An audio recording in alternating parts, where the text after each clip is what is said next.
40. 39. Number 1. 39. 38. 37. 36. 35. 34. 33. 32. 31. 30. 29. 28. 27. 26. 25. 24. 23. 21. 20. 19. 18. 17. 16. 15. 14. 13. 12. 11. 10. 9. 8. 7. 6. 5. 4. 3.5. 3. 2. 1. Hey, Rocky, you want to see me pull a show out of my hat? Nothing up my sleeve. Presto!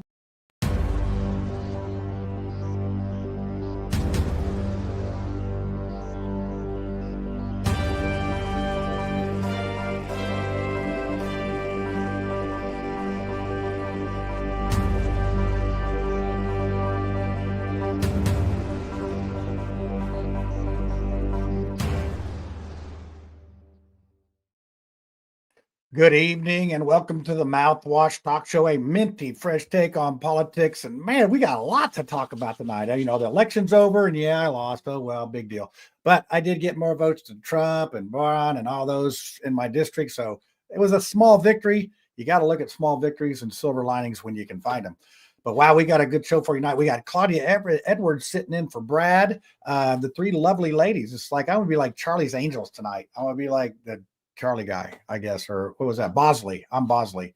But we got a lot going on. We got Jeremiah Haas Tevebaugh coming on. He's going to talk about what's going on at the Marion County Fair Grounds and all that stuff. If you'll recall, he was on show number 96 and we're on show 195. So that'll give you an idea of how long this has been going on. 100 weeks ago, we had Jeremiah on to talk about this stuff. And by gosh, it's still going on. It's amazing how long they draw things out. It's sort of like the Delphi murders trial. That happened so long ago, you've almost forgotten. And I guess yesterday we finally got a verdict about that.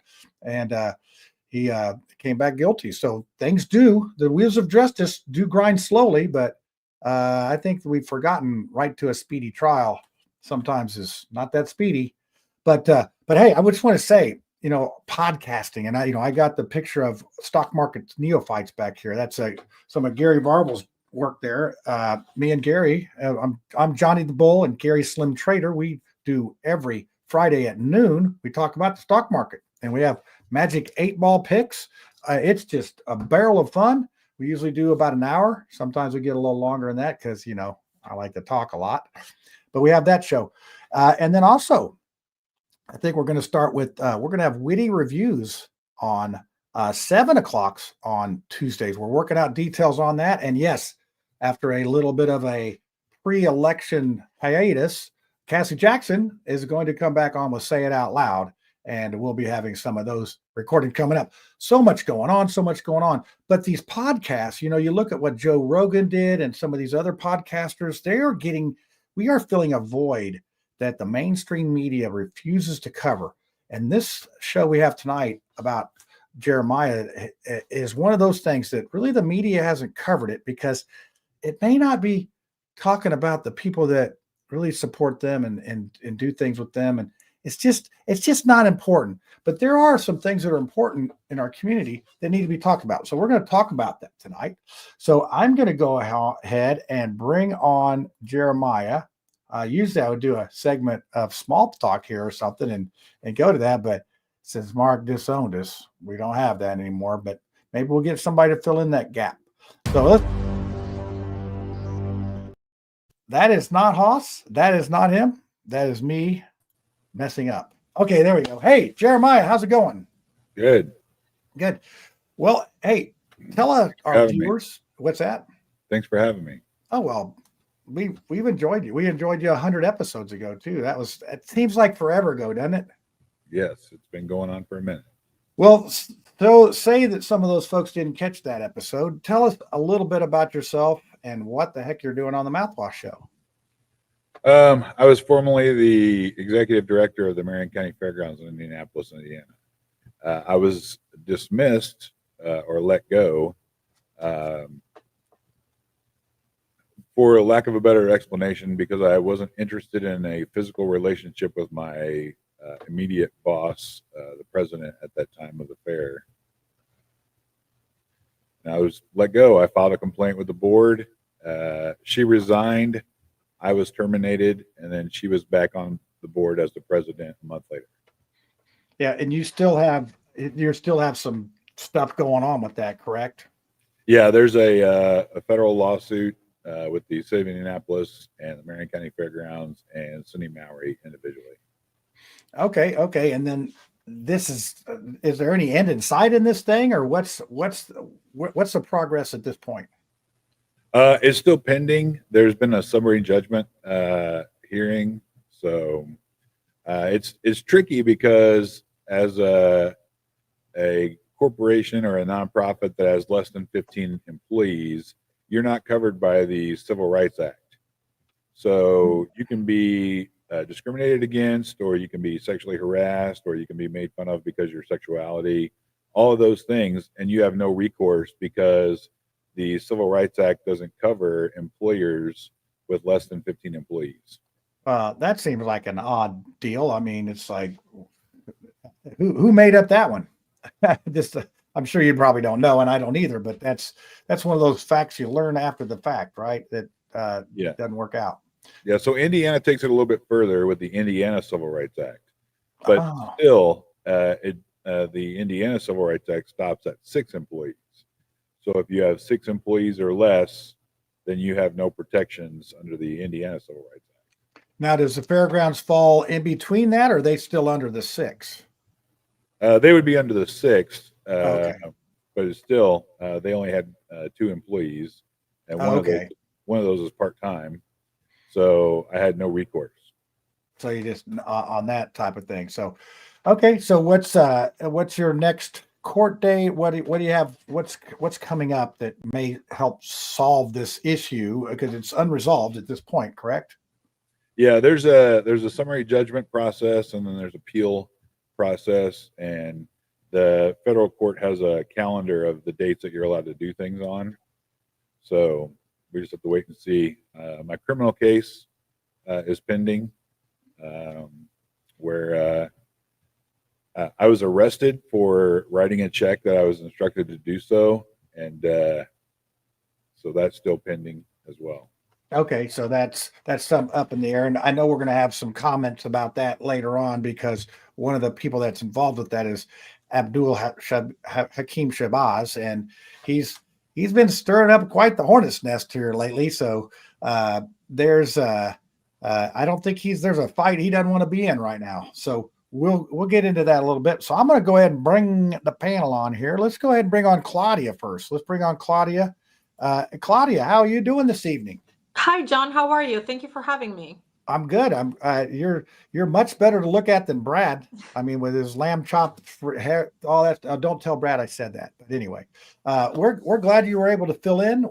You've been on the show before, and I know that you've been globetrotting. You've been over in Spain and all this stuff, and I'm glad you come back with us peasants to spend some time with us. So tell us a little bit about yourself, and then some of the countries that you went and saw. Sure. So thank you for having me. I know I enjoyed the last couple of times that I was a part of the show. So thanks for asking me again.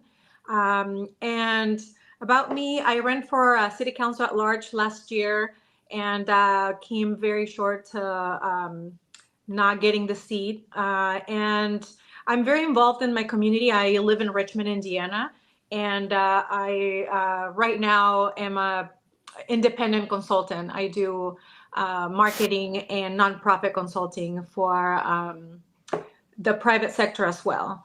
And so I stay busy and I work remotely. So I was able to get away for a little bit. I went to took a sabbatical and was gone for a little over a month. And yeah, it was a great experience. I went. It was a solo trip, which I encourage anyone that's able to do it to follow that path at least once in their lifetime. I went to Spain, and then I went to France, and I did the south of France. visited some family there. My father lives in Avignon, which is a very nice and French community that has a lot of history.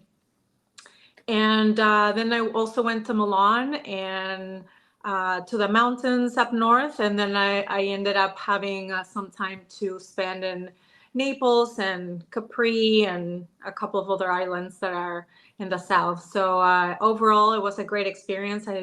I learned a lot about myself, and I like to submerge into the communities and the people and their culture. So I did that and learned some cooking and learned the day-to-day life. And yeah, it was a great experience. Well, that's good. Well, we're glad to have you tonight, and Thank this you. is going to be an interesting show we get going on here. Let's bring on Lucy. I'll save Tiffany for last. So, so Lucy, how are you this evening? Better than I deserve, that's for sure. That is so how's things in Salem, Indiana, where they burn witches? Well, we ended that because, October 31st came and went. And, it turns out that typically only badly behaved women are the ones who are sought out as witches. And the attempt, of course, is to neutralize these very smart women and keep them out of the community. So, just like the 1600s, it's still going on today. So I don't know really what the Handmaid's Tale is, but is that sort of what it is? Is that the problem? No. It's totally too different much thing to explain it, but Okay, yeah, another show. totally different Okay, thing. But just I skip do want you that. to consider that. And this is just like totally not something I was going to talk about tonight, but I want you to consider the idea that independent women who are a force to be reckoned with are a problem for governments everywhere, whether those governments are religiously based, as we saw in the medieval times, or really atheistic and communistic type governments that we're suffering from right now.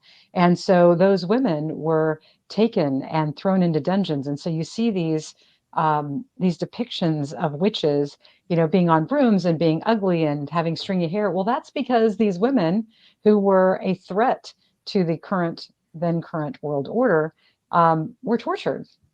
If they drowned them and if they lived, they were a witch. I mean, our world is a crazy world. So I just don't want my pagan friends and my herbalist friends to be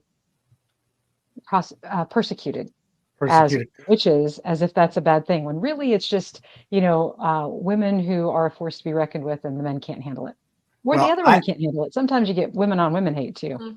Yeah, well, no, I don't want to speak for Haas, but as for myself, you see, I have 3 women on my panel. I just want to stay on the good side of the witches and the non-witches and all the women. I just want to stay on the good side and just get out of the way.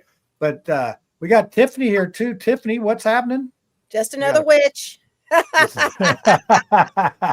Well, we'll let's see.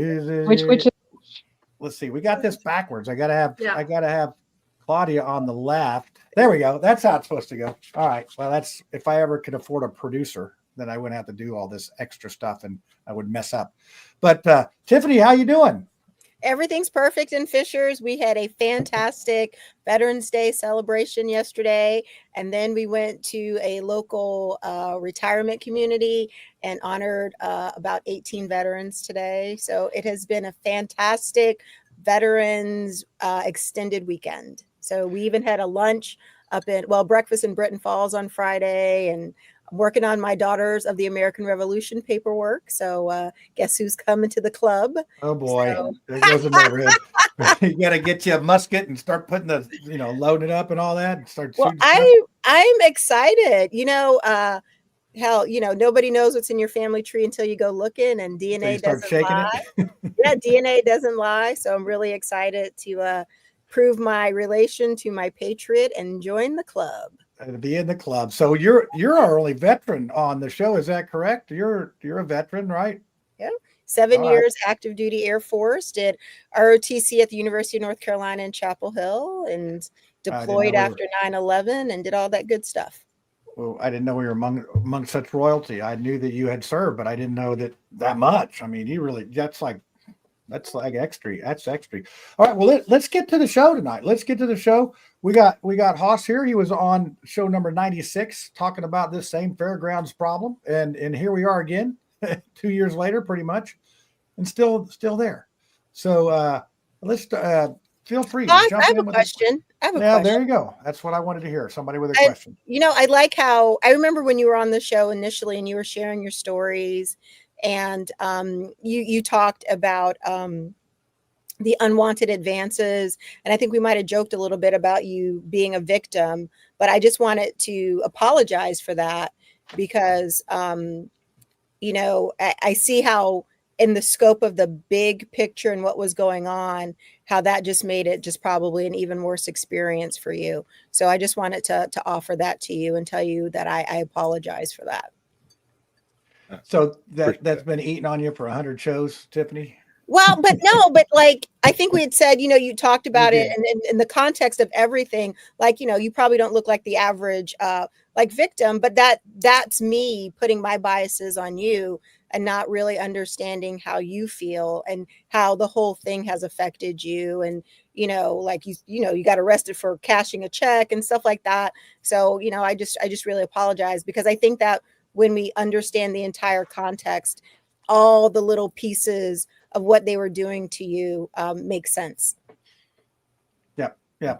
So, and that's if anybody's ever met Haas, he's about 6'12" and he's about 4 feet wide. And, Paul Bunyan said, dang, that guy's big. So, which is very ironic that you would have a sexual harassment case. And to Tiffany's point, it just makes the thing all the more intriguing on like what the heck, and then for it to go to a point of being fired and and the way that it was, it's a problem. And so Haas, since that incident, what has been the issues you've had from it? What has been the repercussions? Well, it's interesting watching all of the Thomas Cook stuff unfold. Brian Mowry being the spearhead for the investigative committee from the City County Council, as a member of Cindy Mowry's family, who, when you're an employee of the any Indy.gov position, you're required to take a sexual harassment online training video that you have to sign off on that you've watched. In the video, it's like a 1970s office setting. The secretary walks into the break room and the guy looks at her and is like, "Oh, Alice, your hair looks really nice and you look super cute today," or whatever. And they're like, that is sexual harassment. Yet Taft, the law firm, does a investigation with the city of Indianapolis as their client, and says that her sending me a text message about her bath that she took after inviting me to come join her is not a sexual harassment. So I don't know how you get in contact with the subcommittee of the sexual harassment for the city, but I mean, I would certainly like for them to take a look at my case, because I heard Abdul on the radio once when he was talking about the Thomas Cook stuff say that it's not the act so much that gets you in as much trouble as the lie and the cover up. So him being a king of the lie and cover up, I found it ironic that he said that on the radio openly, since he had lied multiple times under oath in 2 different depositions, once for the grand jury and once for the federal lawsuit. And that's just kind of where I'm at. Yeah, and those records are public now. They are. Everything is public. The documentation's all public. The evidence that I don't forget what discovery evidence is public. So when you say something under oath that completely contradicts the document that shows you the proof, I think Hammer and Nigel call it the receipts. All those women that Thomas Cook harassed had the receipts. I've got the receipts for everything. There's a whole list of receipts of different things: emails, phone conversations, text messages. Yet the Taft law firm tells me that I was not sexually harassed. Well, but didn't you have an EEOC claim or? Yeah. So the Is that like EEOC, so I did qualify for the civil rights protection as an employee of the city of Indianapolis. I did not qualify as an employee of the fairgrounds. So the EEOC did an investigation, gave me the right to sue letter in my favor, and here we are. So why do you think that, we're one of these bold media outlets that have no sponsors and don't care about what people think? I know, to everybody's chagrin, we could get paid people if we tried harder, I guess. But why don't you think the media, why don't you think anybody's even picked this up? I mean, not even a blurb. I have no idea. Multiple reporters have reached out, and I've talked to them, and in the criminal side of it, with the fairgrounds and all of the laws that have been broken and the IRS tax code that's been violated, they said unless there's an arrest, they just can't report on it. So the IBJ ran a couple of articles, and they didn't really get any traction, so they kind of shied away from it. Shied away, yeah. That's what. So I want to ask, since we have three lovely ladies on tonight, has any of our lovely ladies been any victim of sexual harassment on the job site or on the job site? That's my construction. When we whistle at the women going by, that's harassment. Anybody had anything? Tiffany, Lucy, Claudia? Undoubtedly. And the fact that you said lovely ladies, it doesn't matter what you look like. Oh boy, I harassed you, didn't I? Yeah.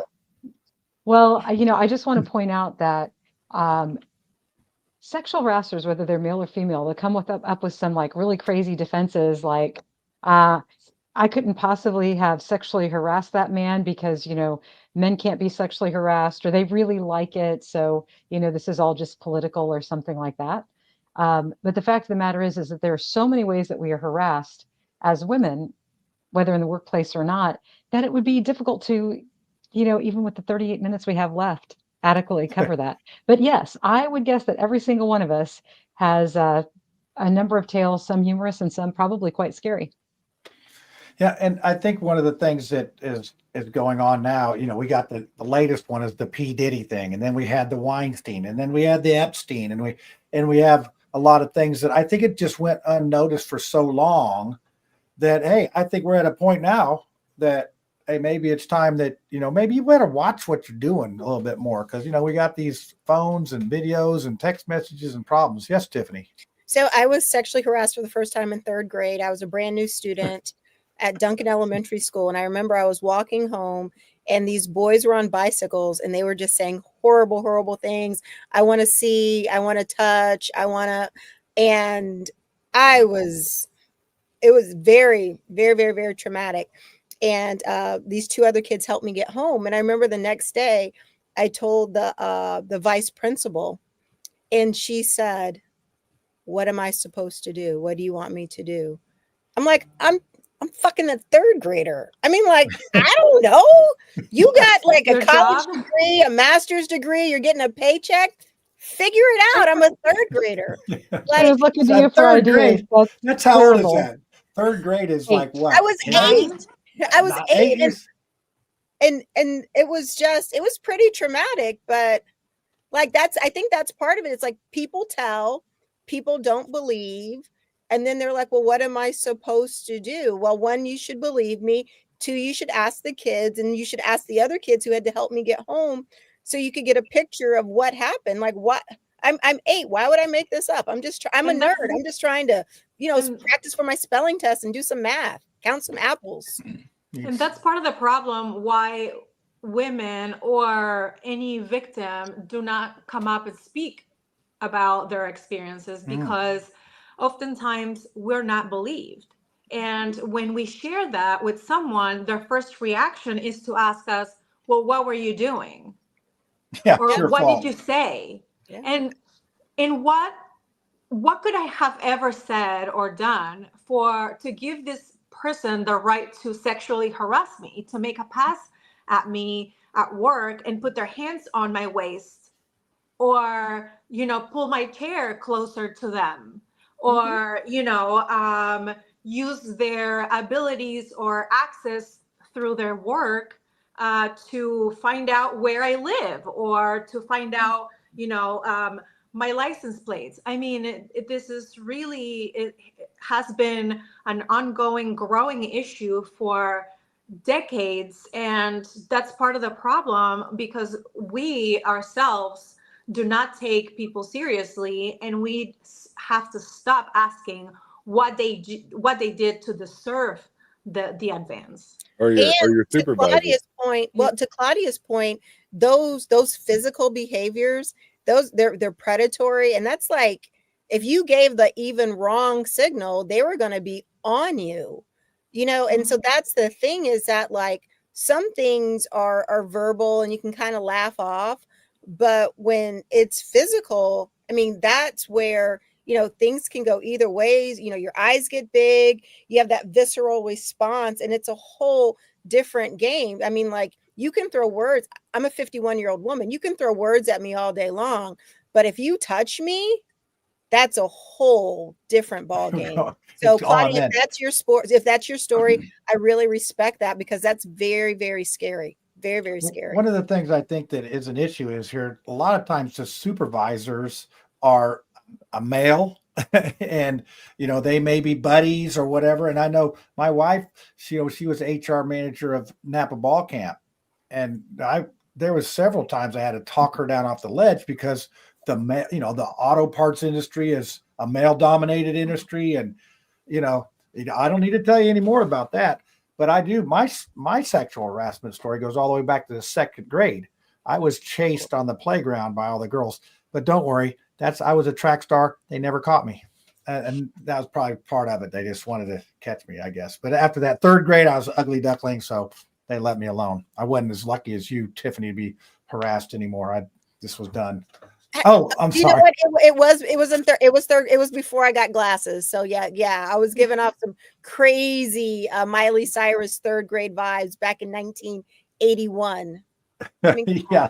Well, and I think our society. Think about it. Sex sells. Everything you turn on as it's just that. And but I think like back in it, like kids mimic what they see. So at least in my case, these are just very, very bad kids who'd seen some really bad stuff.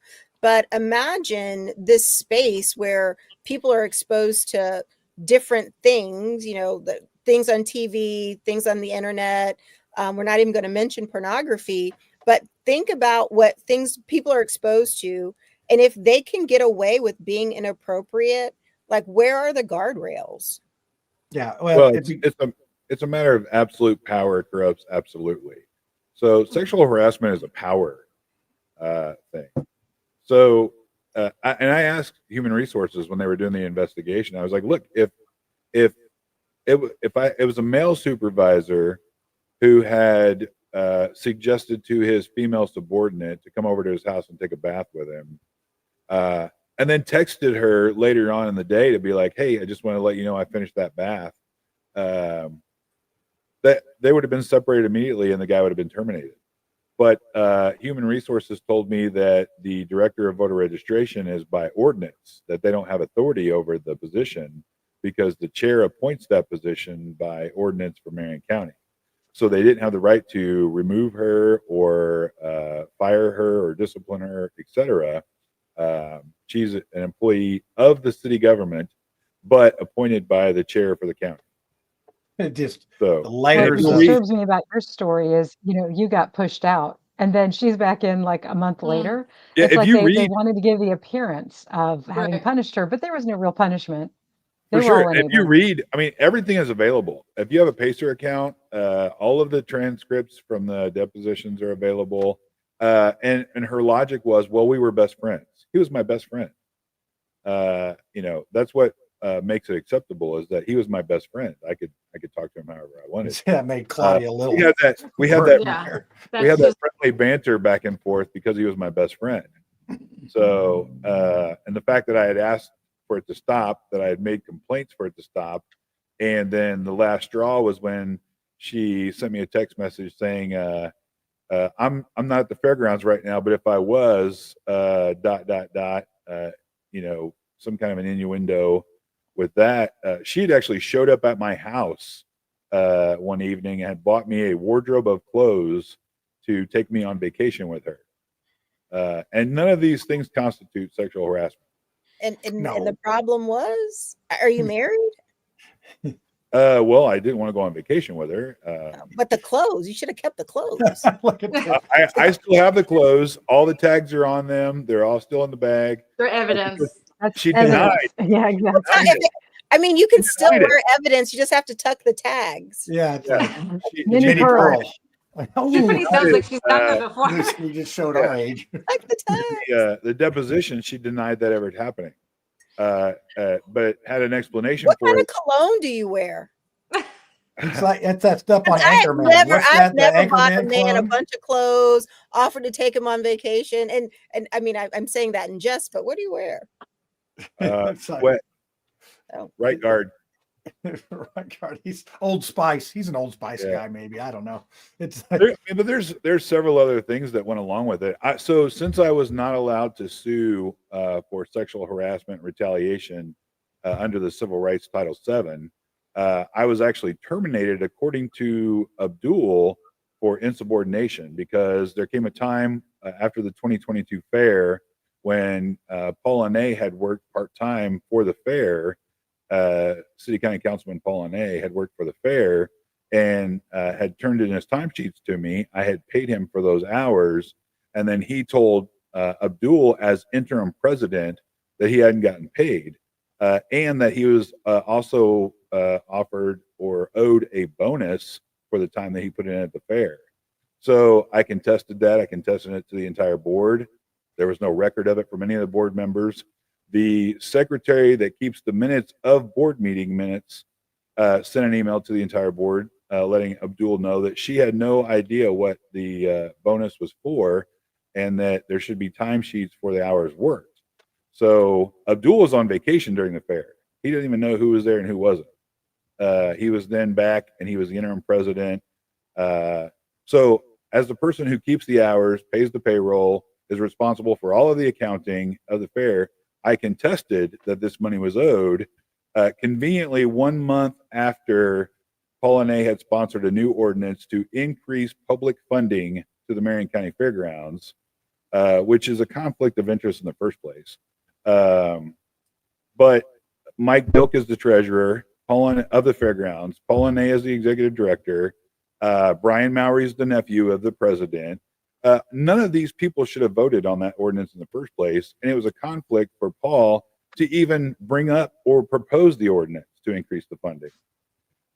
Then, if you look at their campaign re-election forms for Mike Dilk and Paul Anay, they both blatantly deny any affiliation with the fairgrounds in their campaign re-election forms. But if you go to Paul Anay's profile for the city government, it says executive director of the fairgrounds. So the people who run the fairgrounds are also part of the city county government and vote themselves to increase funding to their own nonprofit, and it gets approved. so But where nobody saw a conflict with that.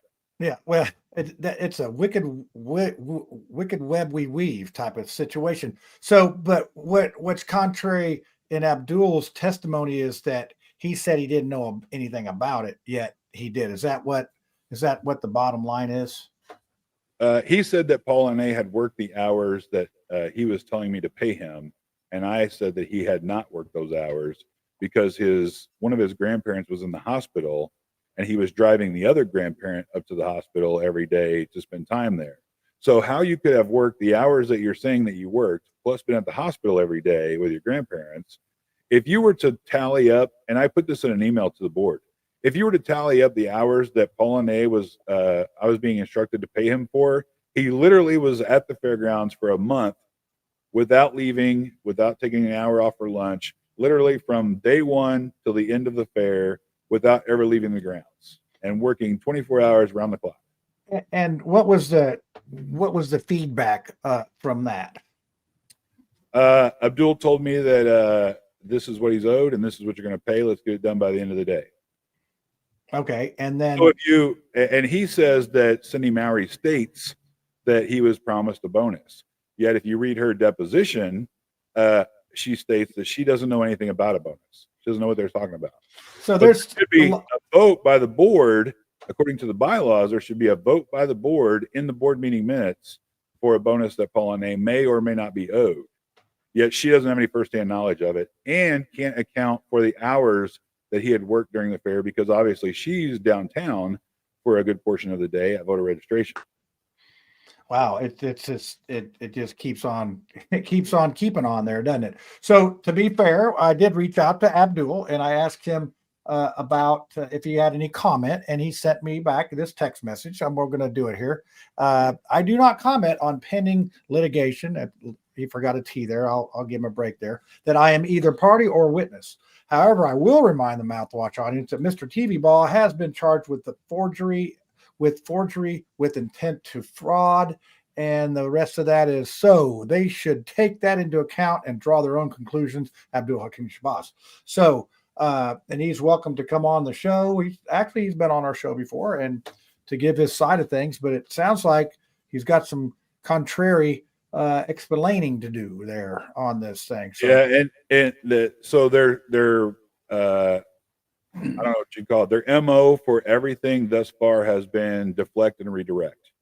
Well, 15 years ago he was a felon, or look at his criminal past or whatever. So that was all 15 years ago. I had security clearance as a employee of the voter registration that had access to anyone's information, where they live, how they vote, their date of birth, etc. Long after all that, but that all now was a huge point of conflict after I didn't want to sleep with my boss.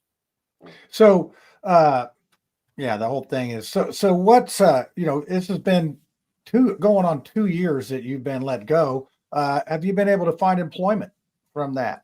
After yeah, I'm self-employed now. Okay, so you are. It did not harm your, because they probably didn't give you a gleaming recommendation letter.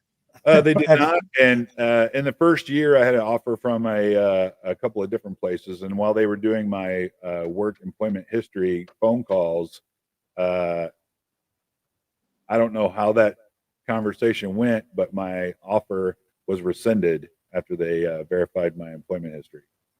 Yeah, I imagine it wasn't like, hey, this is great. Give him a new unicorn and let's go. Yeah. So, yeah, it just seems like the deflection, and it's just taken forever to get this done. I mean, to figure it all out and to undo this stuff. And well, so here's the interesting thing: is the state party chair is an attorney at the time, was an attorney at Taft. He's a principal at Taft downtown. Taft is retained by the city, so they do an investigation into the GOP voter registration director and the Marion County GOP treasurer, same person, and several other influential GOP positions in Marion County. So they hire the law firm where essentially her boss works at to investigate her for sexual harassment. That's like the inmates guarding the jail. Oh, the fox guarding the hen house, or the cat and the canary, and all that stuff. There's a lot of sayings that go with this. So I bring this problem up to human resources, and they're like, "Well, that's who's the third party was chosen to do the investigation." Now, if you listen to Carlino and her statements about Thomas Cook and why they want to find a third party outside of the state that has no affiliations with Marion County government, it's because of the exact scenario that happened to me. They hired somebody who does business with the city to do an investigation into behavior of the city. Wow, that's I mean, it's got to be frustrating. So, and look, Claudia's got her thumbs up there on her phone. Oh, I do. I don't. No, this is just mind-boggling to me. What I keep thinking about is, at what point does accountability play a role here? Aside of all of his statements and the evidence, or the things that he can prove, that Jeremiah can prove, there's also a level of professionalism that each employee should be expected to perform at. And, you know, when I was 16, I learned, you know, at my first job, from the door in or from the door out, we're family, and from the door in, you work for me. That was my great uncle. That was my first job. And to this day, I remember that. And if, you know, if I know someone that I work with, or if I know someone that is getting a job or that is going to work with another relative, that should be always, you know, the rule of thumb. And at the same time, like, if she is a professional and she knows what she has done, I mean, I believe that the board should also hold her accountable. Well, the Indiana State Board of Accounts did an investigation into the finances of the fairgrounds, levied a report that says that she had misappropriated funds and made improvements to her personal residence 2 years ago, levied that investigative report for the entire public to see, and she's still the president of the fairgrounds. And to this day, do you know if she's paid that back? I have no idea. I don't know. So the State Board of Accounts is a civil. They don't have the ability to punish. They can just levy the report, and then it's up to the Attorney General's office to follow up on that with criminal process or whatever. Yes, Tiffany, what? I'm confused. Okay, so this is the Marion County Fairgrounds. Who are they accountable to? Is this taxpayer dollar or is this city dollar? That's the magic question right there. Who are they accountable to? Because they're a nonprofit with no government affiliation at all. They're Who a private. funds them? Who's their biggest donors? The Marion County City County Council. The City County Council? Yeah, out of the general fund. So when I think about like you being instructed to make these paychecks to people, I would be very interested in understanding their books and their history of payments to. Yeah, good luck. The State Board of Accounts couldn't figure it out either. Yeah. Wow. In their report, they state specifically that there's no accounting for the money that they're gone, that the money that the City County Council gives them for infrastructure improvements is just put into a general bank account and used for whatever. But there's still a bank statement of money going out. Yes, ma'am, there is. And that goes back at least 5 or 7 years. I only say this because at my church, our bookkeeper allegedly stole $1,000 a week for 10 years.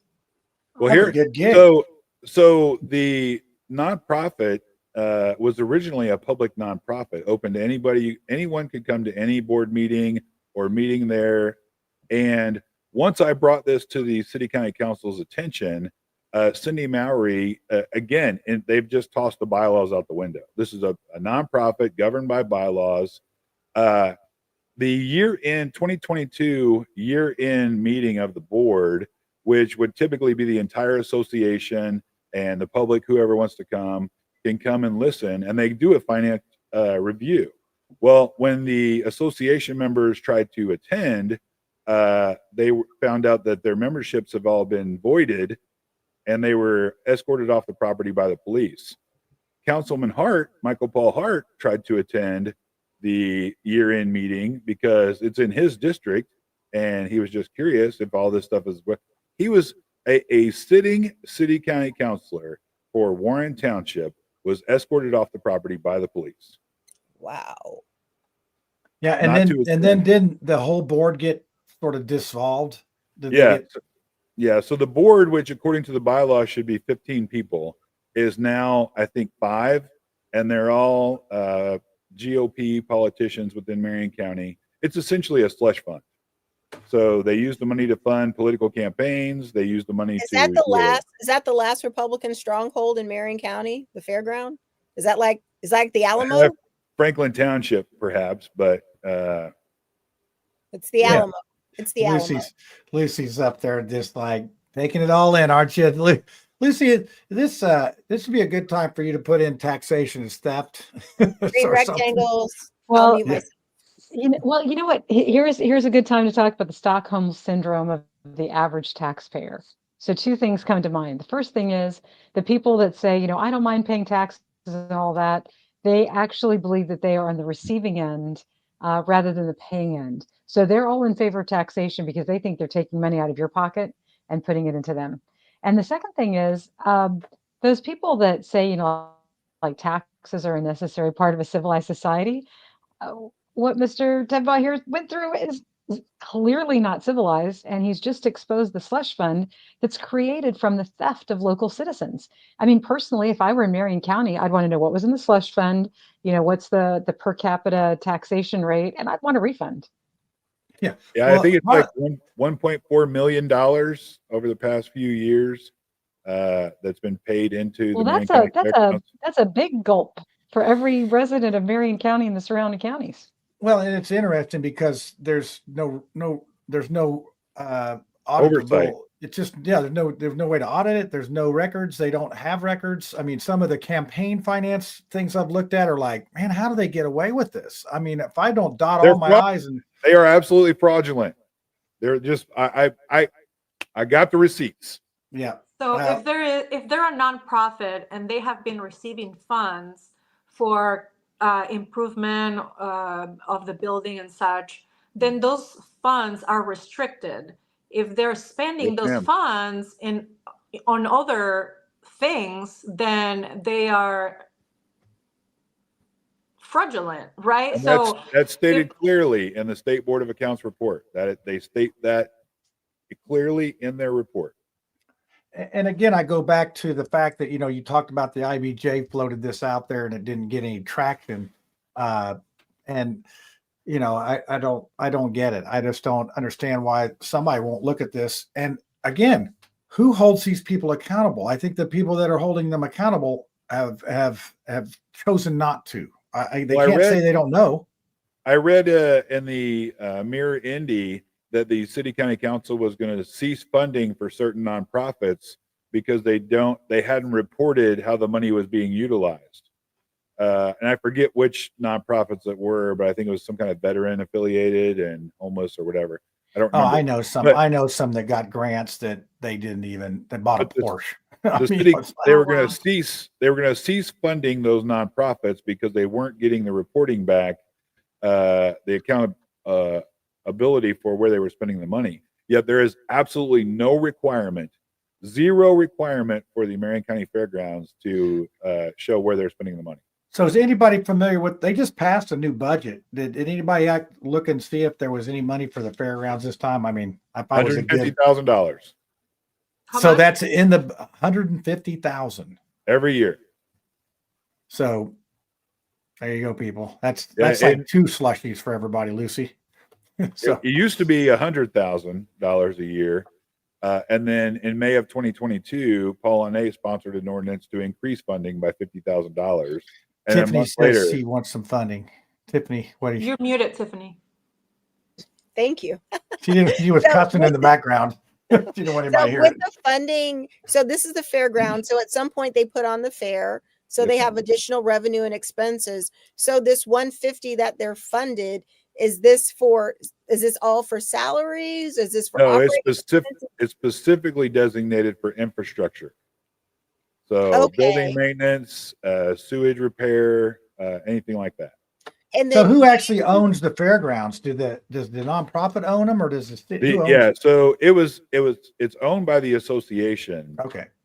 Yet there are no association members left because Cindy Mowry voided all of the memberships, and there were 40 people that tried to show up at that December 2022 meeting, and they were escorted off the property because she didn't consider them members of the association anymore.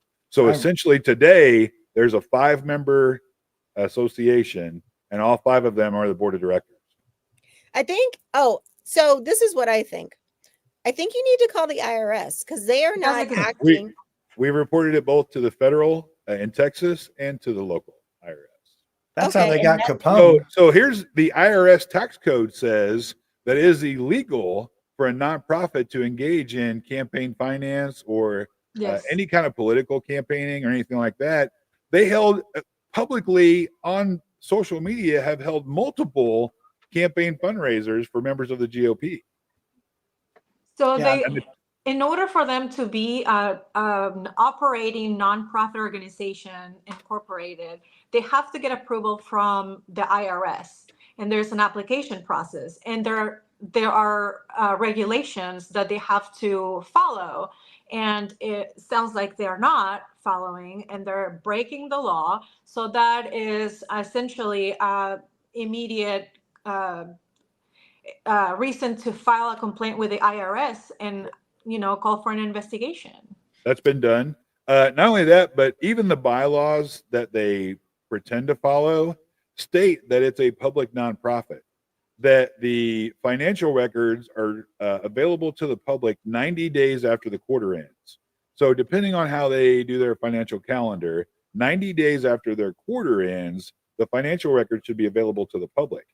They haven't filed taxes. They haven't filed their taxes since 2021. What? They don't. Have you seen a 990 form? That's they have not filed it.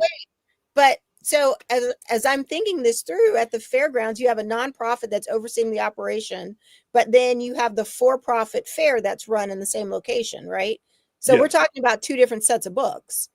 No, the for-profit fair is ran by the nonprofit. The nonprofit. So are you telling me are you telling me that the money from the city goes into the same account as the revenue generated from the fair? Or any private rental of the buildings during non-fair time. Because that's considered programming for the nonprofit. But you could quick book it out and you could say, oh, programming at the fair is this, the fair that runs from this amount of time, these are the revenue and expenses. And then you should, because that's not all nonprofit money. Correct. You're absolutely correct.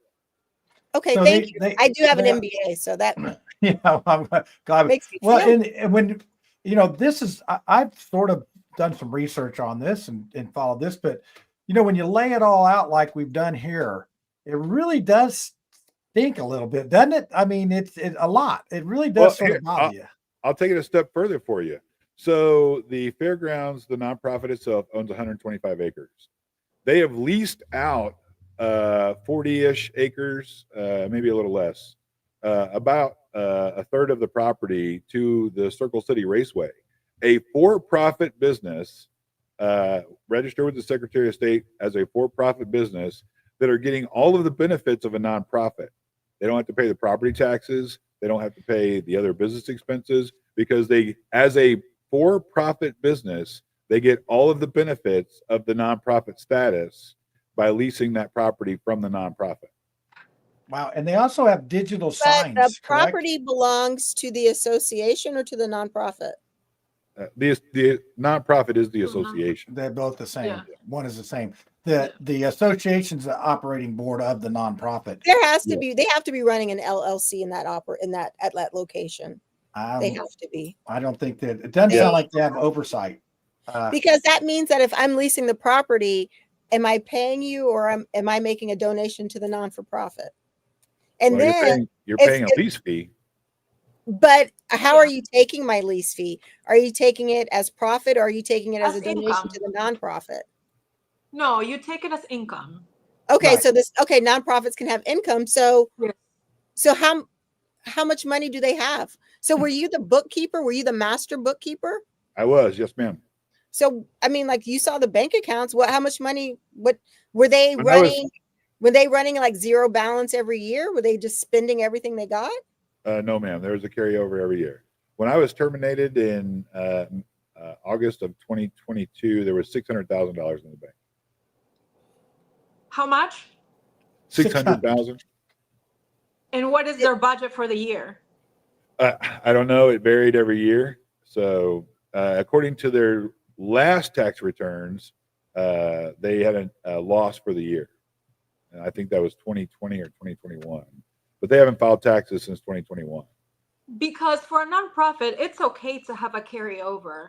You want, as a nonprofit, you want to show that you're investing in yourself. And, by having some sort of revenue or some sort of profit that carries over, then you're showing that, you're committed to also being self-sustainable, financially self-sustainable. So, but it also, like, if your budget is $1 million a year and you have, $600,000 of carryover, then that is a big red flag, that's something that you want to look at.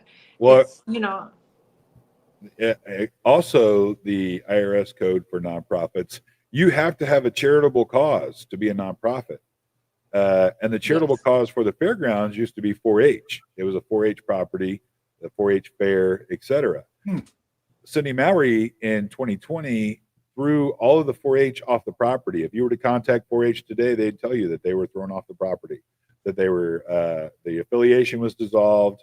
They're not there. So you will not be able to find a charitable cause for the current nonprofit of the Marion County Agricultural Fair Association. Wow. And this How is it what still ongoing for the last 2 years? I can't comprehend how this.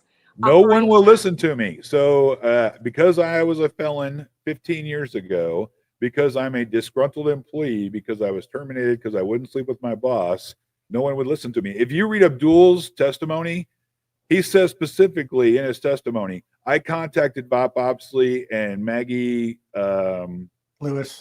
Lewis of the City County Council to let them know, hey, there could potentially be a disgruntled employee contacting you with all these allegations about what's going on at the fairgrounds. So they just ignored everything I said, apparently.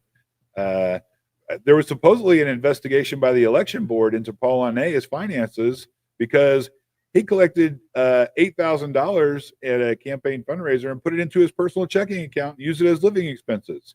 I gave the documentation to the election board. They said they were doing an investigation. Finally, the guy tells me, hey, we've concluded our investigation. Paul Anea says he didn't do it. And I was like, what do you think he's going to say? Of course he says he didn't do it. So I fill out a public information request to find out what documentation he submitted to prove that he didn't do it. They ignore me. 3 times I filled one out until I finally went to the Public Access Council for the state. The Public Access Council gave them 30 days to respond. And the new election board guy, I forget his name, sends the Public Access Council an email saying, we never did a investigation into this. There's nothing to turn over. There's no public information because we never did an investigation. So they just basically cover it up and hope it goes away. Yeah. I've got an email from Brianne something Delaney that used to be on the election board saying, would you please submit some supplemental documentation to prove what's going on so I can conduct this. Never hear anything back from her. And suddenly she's on the city county council. Wow, you'd think she'd have firsthand information on it. Well, and worse off than that, Mike Dilk is on the ethics committee for the city county council, yet he denies any affiliation with the fairgrounds, and he's the treasurer, and he votes in a conflict to increase funding to his nonprofit. That sounds legit. Oh, done. Wow. This episode has turned out to be a little more enlightening than I thought it would be. I was thinking, what can we talk about for an hour about this? And like I said, when you put it over this time period of 2.5 years, a thing happens. But when you put it all into one story like that, and of course, this is, we want to be fair here on this show. We are fair. The other side is more than welcome to come on. I think we've asked anyone to come on. They're always welcome to come on and explain their side of things. I have a question. Oh, well, go ahead, Tiffany. Jeremiah, how did you get hooked up to that job, and why do you think they hired you? I was originally hired in the maintenance department. They didn't have anybody to do maintenance. A company that I was with that did events was renting the fairgrounds, and while we were there, I was offered to come work for them in maintenance. So I started in maintenance, and Paul Anea was the one who ran the office. And apparently during the 2020 fair, Paul Anea had an inappropriate relationship with one of the pageant contestant girls and was terminated. So I ended up taking his place in the office. Fill me in on that. On what? Was there an application? Was there? Yeah. So I not for the executive Was director there a position. resume submitted, or was it Yeah, like, hey, you janitor? You're in. So I had submitted a resume for the maintenance position, but not for the executive director position. They just promoted me. Does that seem a little odd to you that you would go from the head of maintenance to the executive director? That doesn't seem odd. Well, I was in event production before that, so I knew a little bit about it. And then when the 2020 fair rolled around during COVID, we were one of the only fairs in the state that was allowed to go on. Even the state fair was canceled. So I can believe none that. of the board of directors seemed to have any experience with event production at all, with any aspect of it. So I just was kind of took over and ran the fair for them and did everything. And then shortly after that, they just asked me to run the facility. So you Okay. sort of worked your way up into the job. Yeah. I wonder maybe how much of your history might have contributed to people thinking that you'd just go along. Oh, I've been told multiple times for sure that was the leverage that was going to be used to control me. Yeah. Yeah, but I don't. I'm sorry for that. Too. I'll sleep in a cardboard box before I'll let somebody tell me what to do. Yeah, That's well, horrible. we've seen that, and I think they desperately underestimated your resolve and Your integrity too. That no one can say anything less about that.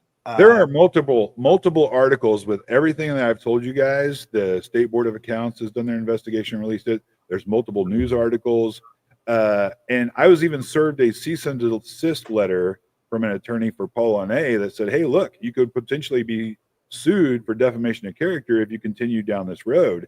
My response to him was, when would you like to do that? Because it happened and you can't sue me for telling the truth. That was my exact response. Like, how about it, brother? When do you want to do that? Because I'm telling you exactly what happened. And that has not happened. Abdul, and he made a big deal about suing this Gabe Whitley for defamation, and he's all over his social medias about that.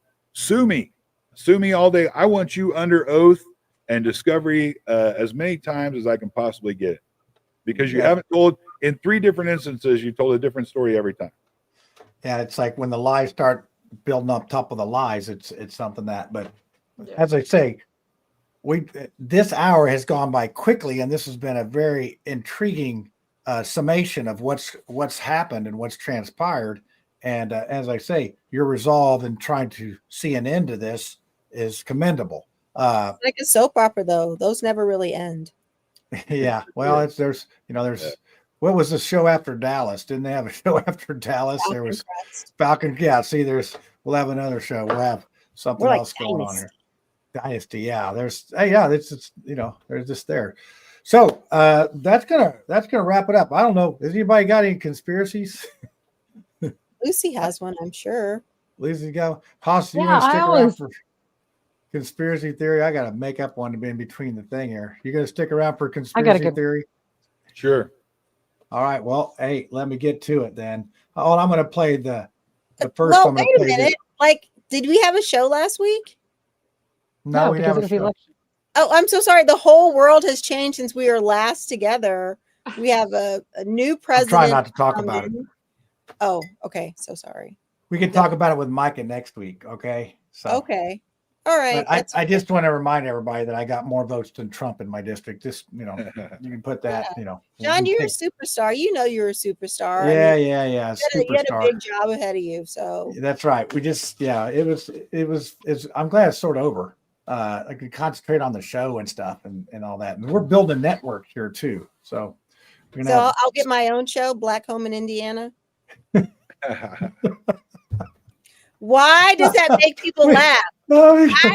Why are people laughing? You think I thought of Dave Chappelle and how he, that was a Dave Chappelle comment there. It's like I think it's an appropriate name for a show. I've got Home. conservative friends. Yeah, hey, That we're would be gonna build a new Republican Party over your black conservative friends. Just watch and see how that black goes. conservative. Wait a minute. Are you talking about Tiffany's black conservative friends or No, my conservative friends? black conservative friends. You don't have any friends, Tiffany. Come on. Okay, I didn't know if you meant like friends, black conservative.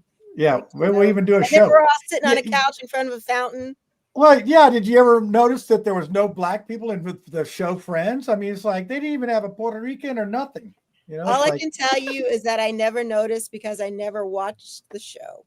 that's why. If you'd have watched, they would have put somebody in there just for you because that's how it Well, is. it was just, to your point, it was just really weird that we would call a show Friends, and it's like, wow, I guess they're. Well, they even had colorful letters too. They had all the different colors and the except letters, for- but except then for there was people. no different colors. So anyway, it's I that's never what it is. watched it.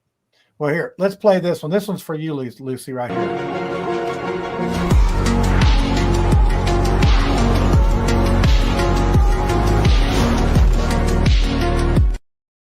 There you go. Accurate. All right, Accurate. get your hats. Get your hats.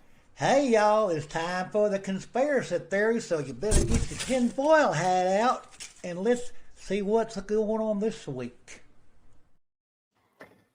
Okay, so I have colanders for you folks. If I ever see you, I can give them to you. Lisa be got tired soon. of me. Come see you. I took hers, so she found 4 of these colanders on there, and you're gonna have to put your own foil on there. I'm not doing everything for you, but I'll get them to you. I'm going to start with the conspiracy theory here tonight. Now, I'm just going to say that I predicted that Donald Trump would get 312 electoral votes back on October 13th. And here is my receipt right there on the Twitter box. So this guy here is doing this, he's out there, telling what, and I said 312. So that's my conspiracy because I made it happen. I used Starlink and I made those votes come in. And that's how it happened. Me and Elon. That's how we did it. We're buds. If you didn't know Or that. maybe you got the message from the antenna on the foil hat. Yep, it was this one over here. It sounds wasn't more that one. likely. That's hey, you gotta you guys. That was harassment. But every once in a while There's you a get reason one right. for the foil on the hat. Yeah, on stock market neophytes, that same Friday, I predicted a stock to be 81.88, and at the close on Friday, it was 81.88. So that's two. And how much money are you making off of your bold predictions? That one, I've done okay. I've made like 20K for my daughter in 6 months, 7 months. Yeah, that's not bad. pretty I awesome. can't do that for me, but I did it for her because I'm more diligent with other people's money. Mine, I like to take risks. It's fun to take the risks. Sometimes it's painful. So, but anyway, Sure. you can watch our show and you can see our picks. We got good picks. Is it you making the picks or is it the Magic 8 Ball? Well, we do all of it. It's Gary, me, and Magic 8 Ball, and we Is Magic 8 Ball on the credits for the show? Yeah, it is sort of.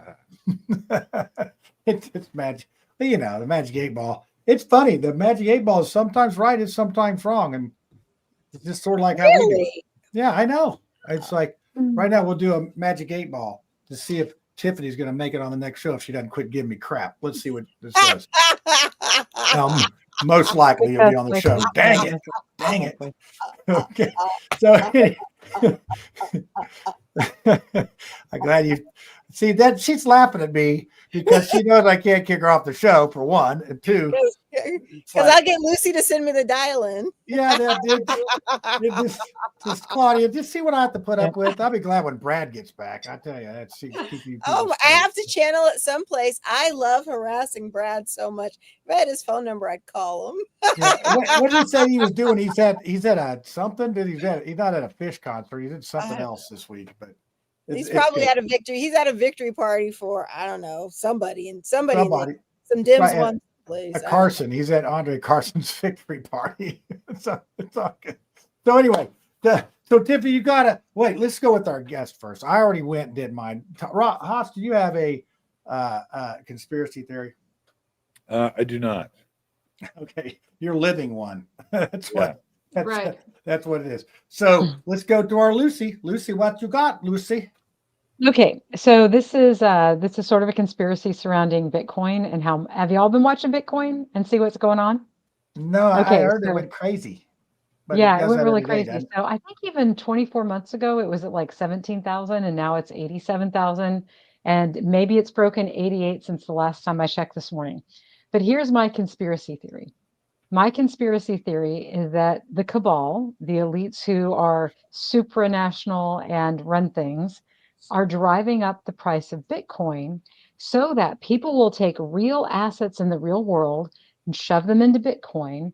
And then that does a couple things. For the inflation side of things, it removes currency from the economy. And one of the ways to reduce inflation is to remove currency from the economy. That's, in fact, the whole purpose of the IRS is to take a third of what goes out there and take it all back to mask hyperinflation. So most people don't understand that Bitcoin and the ledger is public, which means all of the transactions into the future, back into the past, those are all documented. Government officials in various countries, depending upon what their beliefs are or whatever, can say that certain Bitcoins have been marked or damaged. I forget the term that they use. Smudged might be the term, but they can basically say, hey, Lucy bought some marijuana with Bitcoin, and therefore that Bitcoin itself is tainted. So that serial number gets, oh Deleted. gosh, I'm trying to think of the, Doxed? eliminated. Yeah, eliminated. So it gets taken out. And if you go back to Ross Ulbricht and Silk Road, what you'll discover is that Bitcoin was trackable and seizable. Okay, so this is the point I want to make. Bitcoin has been seized. Okay, so gosh, never mind. I'm not gonna pursue that thought. So anyway, here's my conspiracy theory that they are driving up the price of Bitcoin in order to get people to take their assets out of the real world and then to put them uh, into an Bitcoin. electronic form of payment, Bitcoin, that can be stolen. So, what is the antidote for that? Couple of things. One is because I don't like to give us I clearly have not had enough coffee today. Conspiracy theories without some sort of hope that you can overcome this, right? So, first of all, don't put your money in Bitcoin because it's not private. You have no freedom unless you also have privacy. So use Monero or Pirate Chain. Pirate Chain's my favorite because anyway, don't take your money and put it someplace where bureaucrats can get it. Because anytime there's a pile of money, the bureaucrats want to steal it. I mean, look what they did, just at the Marion Taxation County is theft. Fair, Taxation little is theft. But hey, Lucy, I have a taxation. question. So, what Yeah. if, as they're driving up the prices and people are taking their assets out of the real world and putting it into these online monetary sources, what if there's this mass movement of money and then, like the other people sell their Bitcoin and then the value drops? You Yeah, got it's people called who got pumping in them. early on, they cash out, Yeah. and then Yep. Bitcoin crumbles, and then you've just Yeah. lost all of this wealth across what, the world? Yes, I don't it's called pump and dump. It's called pump and dump. It's the same Mm. cycles that happen in the stock market, where Yeah, every few years there's a bubble that's created. And yeah, so the insanity about Bitcoin and crypto is the same thing as the stock market, which is I go to the store and I buy things that are on sale, that are on clearance. But for some reason, people start buying stocks more and more the more they go up. And yeah. so they, Well, the idea is if it's going up, it's going to continue to go up. That well, it does until it that's the thing pops you're and going then to, it's too yeah, late. you're going to assume, and that it would probably split before it crashed, and if it split, then you'd have two where you only had one. But when you look at the possible, so the possible solution, because we don't want to have people putting money in toilet paper and bullets, is Oh, we sure as do. You want always, to have hold on to assets. your cash, Where else buy would you put your money? gold. I mean, I don't know, invest in 45s. I don't know, Oh, have an absolutely. arsenal, Guns. You seeds, should be investing in hearts. Absolutely. Guns, bullets, gold, seeds, chickens, seeds. Absolutely. You Toilet should paper is invest the in first things thing to that go. have barter and are tradable in the real world because the problem is children. you all heard of the internet I don't kill know about switch, that. right? Like you have an EMP and everything goes away. And also most people don't know how to store their crypto in a hard wallet. They don't understand why they should. They start giving their keys, and if it's not your keys, it's not your crypto. They start giving their keys, to whoever asks for them because they don't know why it's important. So anyway, this is the basis of my theory is that it's being pumped up so that it can be dumped, so that all the people that are buying in now at 80,000, that allows the people that bought in at 30,000 to cash out. So they want it to go as high as possible and to lure more people into the market. Now, I don't think crypto is necessarily a bad idea. It allows you to walk across a border with your memorized key in your head and you can take your wealth with you. Whereas, what can we do now? Like if I wanted to immigrate to Italy, on the sly, like I'd go take a plane ride and just put whatever gold and silver jewelry I've got on and try and, walk through customs, and that's my wealth. I mean, that's what people did, way back in World War II and other times. So the point is don't get all enamored and I'm talking to myself here, or fear of missing out, like, oh gosh, I should have bought Bitcoin when it was 17,000 and now it's 88,000. Because the fact of the matter is it can go away at any time. So your best bet is always to invest in your own skills first, your relationships with others second, and then hard assets. Don't Even get toilet Bitcoin. paper is more useful. Go to Butler. I think people should invest in the Mouthwash Talk Show because we are a rising should. star. They should We are invest in it. You could be the only advertiser. Or my show, Black Home in Indiana. Yeah, I love that. And thank you for those who are, invest their time to come listen to us. I mean, that is, true friendship and joy is just coming and hanging out with us on We don't Tuesday night. thank our friendship viewers is enough that add to this thing. So, So and Lucy, my what wife, kind of seeds are you giving out for Christmas? What do I get? Tomatoes? It's funny you would say so, because let me just reach behind here and show you what I got. nothing up my sleeve. What kind of seeds am I getting? Oh my God! At a Dollar General near you, you may find heirloom Ooh. seeds.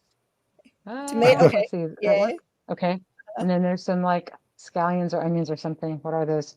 Heirloom Italian torpedo onions, Woo. radishes. The whole Sounds point like of you this use is that as bullets.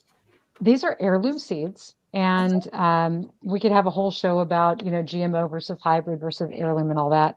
But and landrace. Landrace is also really cool. These are 30 cents.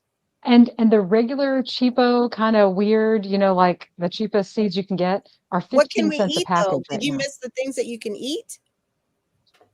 What do you mean? Did you get seeds for anything that we can eat? You can eat those. I don't know. onions. Can you eat torpedo onions and parsley and carrots and I guess you can make some cabbage? tabbouleh. I didn't hear you say the carrot part. I'm so sorry. Oh. All I heard was the radishes and the torpedo onions. Yeah, it's like I was She's just like, like, where's my What? food? Rabbits are really liking that. Yeah, Yeah. look at that. Tomatoes. These are San Marzano tomatoes. So We can anyway, make the Those are point some funny looking tomatoes. right now at your Dollar Generals and your Family Dollars and things like that, obviously these are out of season. There's not a ton of seeds in here, but the problem with a lot of seed packets is you spend $4 on seeds and you use just a few of them and then they all go to waste. So you could be the life of the block party if you arranged a block party and a seed swap. I've got That 4 of sounds these fun. San Marzano tomatoes. I only need Yeah, 1. wait. Please Yeah. invite me. You have to wait to see So it. anyway, so everybody save that was your, $14 for 40. save your egg cartons and we can It have says, seed Lisa sure. says There you go. Claudia's being a good sport. Now let's see if she's got a conspiracy. I mean, she sort of got last minute and dragged onto this show I and do trying to not ruin her have- career.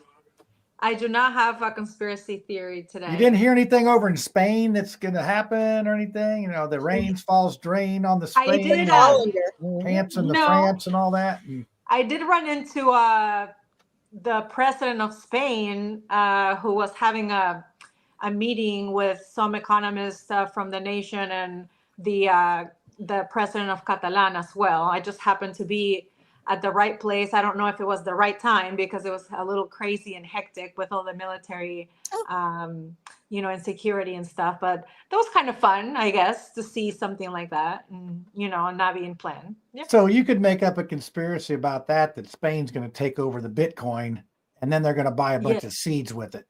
Yes. Just And saying. they're See how fighting the easy that Catalans was? because they want nothing to do with it. seeds. Yeah. So, Seeds yeah, and that's shit. right. We just planted some seeds. Well, it seems that we lost Toss. He just, he did a Brad Irish goodbye, which is totally fine on this job, on this show, because Brad is the king of that. After our show, he'll just be there and he'll go away. It's like, oh, okay, I'm gone. So I'm working on a Irish hello. I don't know what that's going to look like, but you never hear of it. So, all right. Well, Claudia, we thank you for coming on, and Thank you for having me. we'll have you on there. And you got to learn a lot about the Marion County Fair tonight. Well, Do I get a Tiffany, conspiracy theory? Yeah. Oh, I didn't know you had one. Yeah. Okay. So this is really big picture. So I am predicting that this is really, really rich and it's really bold. I'm going to start with the bottom line up front. I'm predicting the downfall of the Republican Party after Trump's term, his next term. And let me tell you why. He's appointing some very high level Republicans to different offices like Secretary of State and the Secretary of certain departments and division heads. And what it's done is like he's pulling Kristi Noem out of being governor. Well, I don't know if by her constitution if she would term out, but he's pulling all of these elected Republicans who've been in their respective jobs for quite some time. And he's going to pull up, that's going to cause caucuses back in these states. And they're going to be pulling up that next generation of Republicans. And when those people go into some of their next elections, they are going to be very vulnerable. So he's pulling up so many elected people into these secretary roles. And during his first term, Trump pulled up a lot of people from the private sector. Yeah, and they fit him in the high and end. we know he's only going to be in office for one term. So in 4 years, however that next election goes, we could see some of the best and brightest Republicans that we have at a national level who will be out of a job and out of office. You heard it here first. Yeah, I mean it's definitely the Alamo, because the promises have been made. Yeah. Now they have to deliver, and I don't know if they can deliver. Well, no. I am very certain that he's choosing the right people to do the right jobs, but at what cost? Because they're currently elected. When you go from elected to appointed, when that person's term is over, whoever you're appointed by, you serve at the will of whoever comes next. And we know that that 2028 contest is going to be bitter. It's going to be very, very bitter. So that's what I'm saying. And I voted for Trump. I feel very confident. I believe in him. But we have to look at moving elected people into appointed roles and understanding that we're pushing that next generation forward very quickly. And hopefully, in some of these battleground states and some of these places, we just have to hope that we don't lose that Republican base, that in 2028 or in some of these, in 2028 or when these seats are up again, that there's not some other issue that's bringing people out. So that is my concern is, you can certainly get appointed and do a role, but are you going to be strong enough and have the resources to get through a contested election? So, well, it will help if they are successful in the things they do, and that they are things that we want them to be successful in. So, obviously all the stuff that we talked about, the border, the inflation, all those things. But see, they're missing I guess I see how if Republicans are successful on a national level, you pull people up. But what happens is we're leaving our states in vulnerable positions to work on national problems. That's all. So just. Well, I would say that the Democrats were victims of that this time, because they had not really brought anybody up. They brought Biden up, who's the oldest, next to McConnell, and Feinstein knows everything. He wasn't going to listen to anybody. Yeah, well, that's what I'm saying. So they, Obamacare, Bidenomics. Bidenflation, or let's go, Brandon. I think he was in it for the history blurbs. Yeah, that was it. Oh, all right. Well, hey, Tiffany, that was one of your better. Go ahead, Lucy. Inflation didn't start with Trump. This latest iteration did. But, all these people that are like, inflation caused by Trump, it's caused by Biden. No, it's caused by the Federal Reserve. That's why you have to end the Fed. End the Fed. Oh, man, you got them all in, Lucy. Taxation theft, end the Fed. You got the seeds in. You got almost all of it in. I'm just impressed. She didn't say taxation is theft. Oh, yeah, she did. We got She it worked did? in there. Oh, you did? Oh, yeah, Okay, she I'm got it worked sorry. in there. And the Bitcoin, she Yep. got it all in there. Only thing, Yeah. I'm a little disappointed. Lucy, we're going to end the show on this, but you got to put a Bill Gates in there somewhere because that's the only thing. Oh yeah, she missed Bill Gates. That's true. So Yeah. it's all. I'll do Bill better next time, John. I'm sorry to Gates. disappoint you. Yeah. this year. Oh, he's gonna dock your paycheck. Yep. Cut that pay in half. No, we'll triple it. Triple your pay. Come on. What kind of Okay. deal is this? All right. Well, let me take this silly banner off here because everybody knows they're for entertainment purposes only. Spiro is always my in the chat. Put the banner up. Put the banner up. I was a little slow tonight, but And what are we doing next week? we got Micah Beckwith coming on. We're going to talk about the Handmaid's Tale and the Jezebel spirits and all that good stuff. Claudia, you may want to come back just for the fun of that one. Because I might have to. maybe you got a little Jezebel spirit in you. I don't know. I don't even know really what that is. But Dude, that is sexual harassment. again, twice on the same show. I could have. Thanks for calling it out. Okay, well, I tell Dude, my were you superiors. asleep during the beginning of the show? I don't I even think the it's that Jezebel Tim Paul spirit. is Just, affecting him. I need to read the handbook. No, you directed it toward her. Oh my goodness. Oh, okay. Sorry. Oh So my goodness. so you all get that Jezebel spirit then? No, that didn't work. Oh, thank you. That makes That make it even easier to take me to Now court. you just- broad sexual harassment is sexual harassment. Yeah, I tell you. Well, I know one way to fix this. I'll see you next week at 9:00. Watch the stock market neophytes at noon this Friday. I'll try not to sexually harass Gary on that show for sure. Hey, it can be done. It's okay. Hey, look, Claudia, I even have you on the credits going out. I'm on my game Sharing now. is caring. Yeah. Love y'all. All right. See you, Thanks, everybody. guys. Good to see you.